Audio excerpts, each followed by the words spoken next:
ছোটোবেলায় মানে ছোট দিয়েই ছিল, আমি ছোটোবেলায় এটা দিয়ে শুধু পয়সা বার করে নিত। তো এই জন্য অবস্থাটা এইরকম।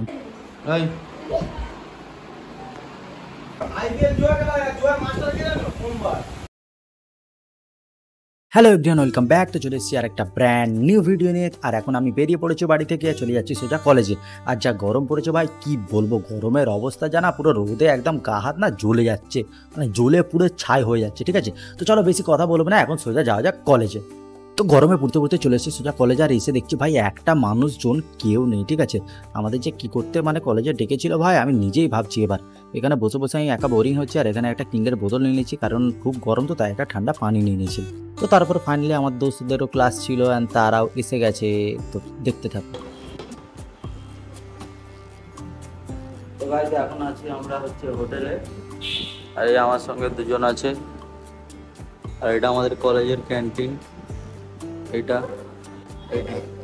এটা কলেজের ক্যান্টিন, বাইরেরটা। কি আমি ঠিক বলি না?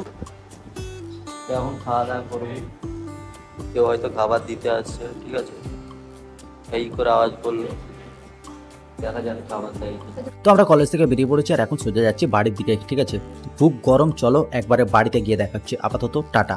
এটা হচ্ছে আমাদের অনেক পুরানো একটা, মানে কি বলবো, বোকা ভাঁড়। দেখো ছোটোবেলায় মানে ছোট দিয়েই ছিল, আমি ছোটোবেলায় এটা দিয়ে শুধু পয়সা বার করে নিত। তো এই জন্য অবস্থাটা এইরকম, অনেক পুরনো। আমি ছোট দিয়ে দেখছি, বাবা বানিয়ে দিয়েছিল। আর আমি একটা গরু কিনবো, আজকে থেকে এতে পয়সা জমানো স্টার্ট করছি। ঠিক আছে, তো আমি প্রথম দিনেই 200 টাকা ফেলবো, 200 টাকা ফেলবো। আর বকরা ঈদের সময় এটাকে একদম ভেঙে ফেলবো। ঠিক আছে, দেখো নোট কিন্তু ঢোকালে অতটা সহজে বার করা যাবে না। ঠিক আছে, খুচরো পয়সা হলে বার করা যাবে, নোট হলে অত সহজে বার করা যাবে না। তো আজকে থেকে স্টার্ট করলাম, 200 টাকা আজকে ফেললাম। রোজ আমি এতে 200 টাকা করে করে ফেলবো, 200 টাকা 500 টাকা, মানে যেরকম হবে আর কি। রোজ আমার মার্কেট যেমন থাকবে সেই হিসেবে আমার যেটা লাভবাংশ থাকবে, সেই লাভবাংশের 50% আমি এতে রোজ ফেলবো। ঠিক আছে, মোটামুটি 500-600 যেরকম পারবো ফেলবো। আর ঈদের সময় এতে যত টাকা হবে, যদি 40,000 50,000 মানে যা হয় 20,000, সেই পয়সাটা দিয়ে আমি গরু কিনবো। ঠিক আছে, যত টাকা হবে সেই পয়সাটা, তার থেকে বেশি না। চলো, পয়সা এখন ফেলে দিয়েছি আপাতত, আবার পরে দেখা হচ্ছে, টাটা। 200 টাকা ফেলে ঠিক মনটা শান্তি হলো না। ঠিক আছে, আমার কাছে টাকা আছে, তাই ভাবলাম আরও 100 ফেলে দিই আজকে, 300 থাক। ঠিক আছে, বকরা ঈদের পর আবার যখন কোনো কিছুর জন্য জমাবো, তখন আবার একটা নতুন করে এনে দেবে। তো আপাতত এটাই আছে আর এটাতেই জমাবো। ঠিক আছে, চলো টাটা।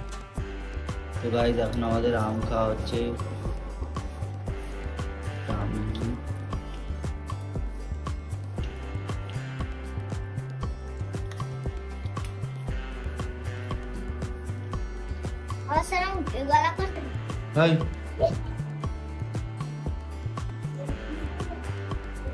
ये स्टाइल হচ্ছে, ये स्टाइल এটা, ये स्टाइल করুন।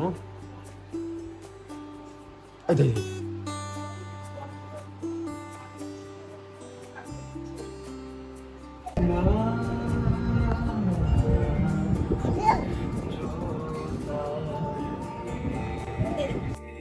মাথা এক্ষুনি লাগতো, লাগলে এক্ষুনি ফ্যান ফ্যান ফ্যান ফ্যান করতে।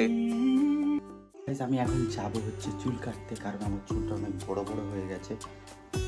তো আজকে ভাবলাম তাহলে চুলটা কেটেই নেওয়া যায়, খুব গরম পড়ে গেছে, চুলটা একটু বড় হয়ে গেছে, একটু অসুবিধেই হচ্ছে। ঠিক আছে, তো চলো একদম বাইরে বেরিয়ে দেখা হচ্ছে। ঠিক আছে, তো আপাতত টাটা। বাইরে দেখো খুবই রোদ, বাইরে খুবই রোদ, আর কি বলবো গাইস, চলো আপাতত টাটা।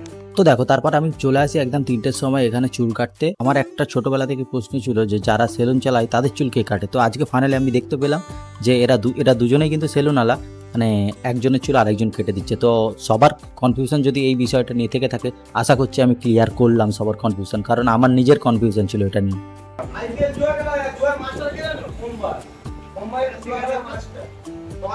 গাইস আমি এখন এসে গেছি দোকানে, আর এখানে কাস্টমার সবাই আছে, কি বলবো। তো এই জন্য আমি এখন বসে আছি, আর রতনদা কোথাও বাইরের দিকে গেছে। ঠিক আছে, দেখো এখানে সব লোকজন আছে, বাইরেও আছে।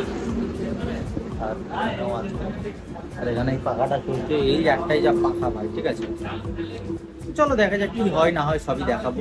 আজকে তো সবই মোটামুটি দেখিয়েছি, আবার কি হয় না হয় দেখাবো, কখন বেরোই। আর আজকে একটা ফিস্ট আছে, সেখানে আমরা ফিস্টে যাবো তোমরা আর আমি। তো তাই জন্য চলো এখন টাটা, আবার পরে দেখাচ্ছি, বাই।